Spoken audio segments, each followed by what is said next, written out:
उल्हासनगर महापालिकेच्या महापौर पदासाठी शिवसेना शिंदे गटकडून अश्विनी कमलेश निकम यांनी उमेदवारी अर्ज दाखल केला आहे। उपमहापौर पदासाठी भाजपाकडून अमर लुंड यांनी उमेदवारी अर्ज दाखल केला आहे। केंद्रात एनडीएचे नरेंद्र मोदी यांच्या नेतृत्वाखाली सरकार असून राज्यात महायुतीचे सरकार आहे। उल्हासनगरमध्येही महायुतीचे सरकार स्थापन व्हावे ही प्रत्येक कार्यकर्त्याची इच्छा होती। आम्ही निवडणुका स्वबळावर लढलो असलो तरी उल्हासनगर महापालिकेतील आकडे पाहता विरोध करायला विरोधक सुद्धा शिल्लक नाहीत अशी राजकीय परिस्थिती सध्या उल्हासनगरमध्ये आहे।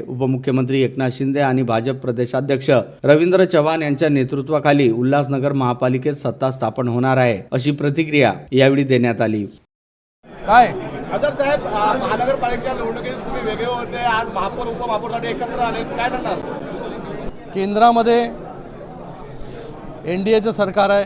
माननीय या देशाचे यशस्वी प्रधानमंत्री नरेंद्र मोदीजींच्या नेतृत्वाखाली या देशामध्ये एनडीएचं सरकार, त्याचबरोबर राज्यामध्ये देखील महायुतीचं सरकार, माननीय मुख्यमंत्री देवेंद्र फडणवीस साहेब असतील, उपमुख्यमंत्री एकनाथजी शिंदे साहेब असतील, त्याचबरोबर या उल्हासनगर महानगरपालिकेमध्ये सुद्धा महायुतीचंच सरकार जे आहे, सत्ता जी आहे ती बसली पाहिजे ही इच्छा जी आहे प्रत्येक कार्यकर्त्याची होती। जरी आम्ही निवडणूक वेगवेगळ्या लढलो तरी या उल्हासनगर महानगरपालिकेमध्ये जर आपण आकडे बघितले की इथे विरोध करायला विरोधकसुद्धा शिल्लक नाही अशी परिस्थिती जी आहे शिवसेना आणि भारतीय जनता पार्टीची या ठिकाणी आहे। आज या ठिकाणी आनंद होतोय की आज माननीय मुख्य नेते उपमुख्यमंत्री एकनाथजी शिंदे साहेबांच्या नेतृत्वाखाली आणि त्याचबरोबर रवींद्र चव्हाण साहेबांच्या नेतृत्वाखाली या उल्हासनगर म्युनिसिपल कॉर्पोरेशनमध्ये महापौर पदासाठी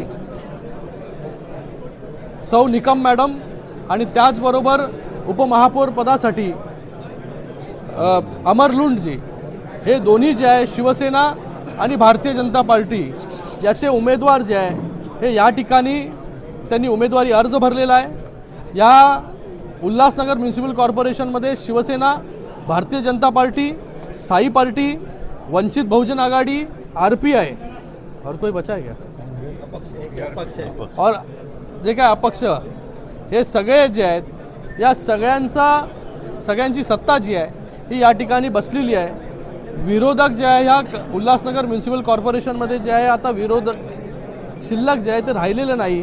पूर्ण मॅन्डेट जे आहे हे या उल्हासनगरवासियांनी महायुतीला दिलेलं आहे। म्हणून आज महायुतीचे दोन्ही उमेदवारांनी या ठिकाणी उमेदवारी अर्ज दाखल केलेला आहे। येणाऱ्या 3 तारखेला या उल्हासनगर म्युनिसिपल कॉर्पोरेशनमध्ये शिवसेनेचा महापौर बसेल आणि त्याचबरोबर भारतीय जनता पार्टीचा उपमहापौर या ठिकाणी बसेल आणि भविष्यामध्ये चांगलं काम या उल्हासनगर म्युनिसिपल कॉर्पोरेशनमध्ये ही दोन्ही मंडळी आणि त्याचबरोबर सगळे नगरसेवक जे आहे हे या ठिकाणी मिळून करतील। महापौर उपमहापौरचा फॉर्म्युला किती वर्षाचा ठरलेला आहे? आत्ता बघा, महापौर शिवसेनेचा झालेला आहे, उपमहापौर भारतीय जनता पार्टीचा झालेला आहे। वरिष्ठ नेते शिंदे साहेब असतील किंवा प्रदेशाध्यक्ष रवींद्र चव्हाण जे असतील हे दोघं जे आहे हे किती वर्ष कोणाचा महापौर होईल, कुठल्या कमिटीज कोणाला मिळतील या सगळ्या गोष्टी ज्या आहेत हे वरिष्ठ मंडळी त्या ठिकाणी ठरवतील। पण या ठिकाणी कोणाला किती वर्ष मिळेल त्यापेक्षा महायुती एकत्र मिळून काम करेल या शहराच्या डेव्हलपमेंटसाठी हे महत्त्वाचं आहे।